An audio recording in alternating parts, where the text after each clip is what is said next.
Isang tanong po tungkol sa EPIRA. So, ibalik ko po yung issue ng presyo ng kuryente, Mr. President. Dito ko na siguro tatanungin ang ERC sa pamamagitan ng chair. 24 years na po nire-regulate ng commission ang industriya under EPIRA. May nabuo na po bang conclusion at rekomendasyon kung bakit hanggang ngayon ay bigo ang pamahalaan na mapababa ang presyo ng kuryente sa bansa? Hindi ba may malaking kinalaman dito ang, masasabing addiction natin sa conventional energy, Mr. Chair? Actually, thank you for the question, Senator Risa. I was just conferring to the DOE ERC. Actually, isa rin dahilan kung bakit po mas mahal ang kuryente natin dito po sa region. In fact, mas mura lang tayo sa Singapore ng konti. Is because tayo ho ay full or ang charge natin sa consumer natin is the true cost of electricity. Most regions produce their own oil. So, sinasubsidize po nila yung kanilang electricity cost, katulad po sa Thailand, sa Malaysia, sa Indonesia. So, malaki po yung kanilang subsidy na binibigay. Dito ho sa atin, nung ipinasa ho natin yung IPIRA, tinanggal na ho natin yung subsidy. So, everything now is deregulated and liberalized.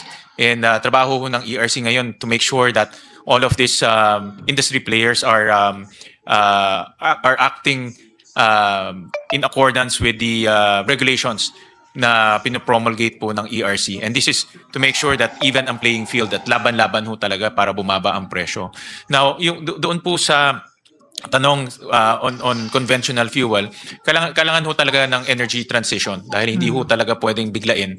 And yan naman po yung linalabas po ng DOE every year through their Philippine Energy Plan, PEP. At makikita ho natin doon na ang goal ho talaga mas malaki ang eventually ang RE po will play a bigger role in our energy mix. So yung po ay nakalatag po yan doon sa tinatawag natin PEP or Philippine Energy Plan.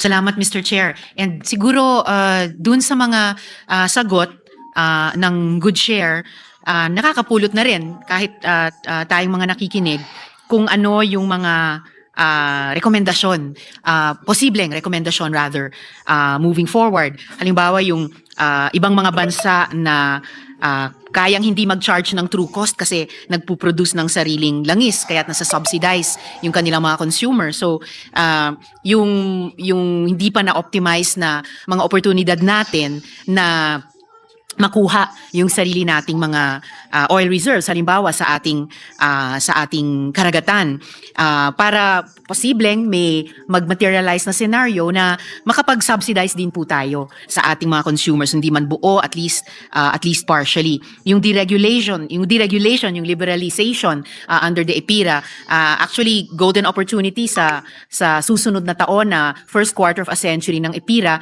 yung isang bagay na DOE na rin ang nagli-lead or nagsuggest sa ating lipunan, sa ating gobyerno, i-review para sa posibleng pag-amyenda o pag-update ng EPIRA, ng ating energy policy framework. And salamat din, Ms. Good Chair, sa pagbanggit sa energy transition. In fact, dumalabas po yung usaping iyon sa major thrusts ng department kung saan sinabi niya accelerating the implementation of energy transition initiatives. And salamat din sa pagbanggit sa renewable energy. Malaking papel na gagampanan niya sana sa pagbaba ng presyo ng kuryente. And I will ask follow-up questions about that towards the end of my interpellation, Mr. Chair.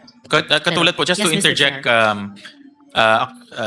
Senator Risa, Mr. President, dito po sa PEP 2023 to 2050, for 2024, ang generating capacity natin for renewable is about 9 gigawatts. By 2028, aakyat po to 22 gigawatts. So that's 22,000 megawatts. And then from 2023, aakyat po siya sa 26 gigawatts. For 2040, aakyat siya almost 3 times to or 2 times to 66 gigawatts. So makikita ho natin ang plano talaga is to ramp up ang